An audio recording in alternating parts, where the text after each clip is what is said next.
ඔන්න ඕක පුතේ මට මතක විදිහට එක අවුරුද්දක ඔය මේ පාස් පේපර්ස් ගානකත් කෙටි ප්‍රශ්නයක් විදිහට ආපු කොටසක් මේ වගේ ටයිප් එකක් ලේසි. 10 වසරේ ළමයි එක්ක සාධක පාඩමේ ගානක් හදාගෙන යනකොට අපිට හම්බෙනවා A වර්ගයේ ධන දෙකක් AB ධන B වර්ගයේ අඩු කිරීම 9 කියන කොටස සාධක වලට කඩන්න කියලා. මම ඉස්සරලාම මේක මෙහෙම පැහැදිලි කිරීමක් කරන්නම් 10 වසර ළමයි ඔගොල්ලෝ ඉගෙනගෙන තියෙනවා පුතේ ද්විපද ප්‍රකාශනයක පූර්ණ වර්ගායිතය කියලා එකක්. පද දෙකක් ද්විපද ප්‍රකාශනයක පූර්ණ වර්ගායිතය ගත්තොත් මෙන්න මේ එන්නේ මොකද්ද?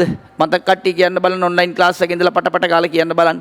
මේ මෙතන එන්නේ මොකද්ද මේ තියෙන්නේ? මේ තියෙන්නේ මෙන්න මෙහෙම එකක් නේ. ඒ කියන්නේ ඔයාලට A ධන B ගේ වර්ග නෙවෙයි මම අහන්නේ. මම අහන්නේ ඒව නෙවෙයි මේ මෙයා කවුද කියලා අහන්නේ. අර අපි ලියන සිස්ටම් එකක් තියෙන්නේ.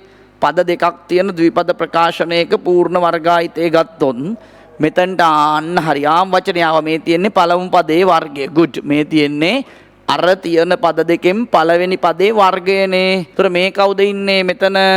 පද දෙකේ ගුණිතයේ දෙගුණය. හරියටම හරි. මේ ඉන්නේ කවුද?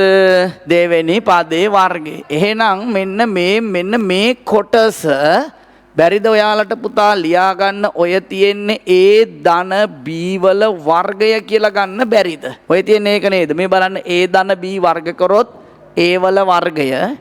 එතකොට A සහ B ගුණ කරොත් AB.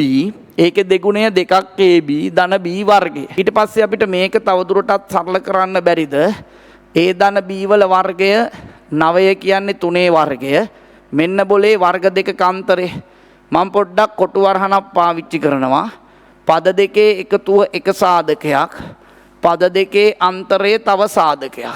දැන් ඔයාට ඕනෙම නම් පුතේ කොටු වරහණක අවශ්‍යතාවය ලොකුවට එන්නේ නැහැ.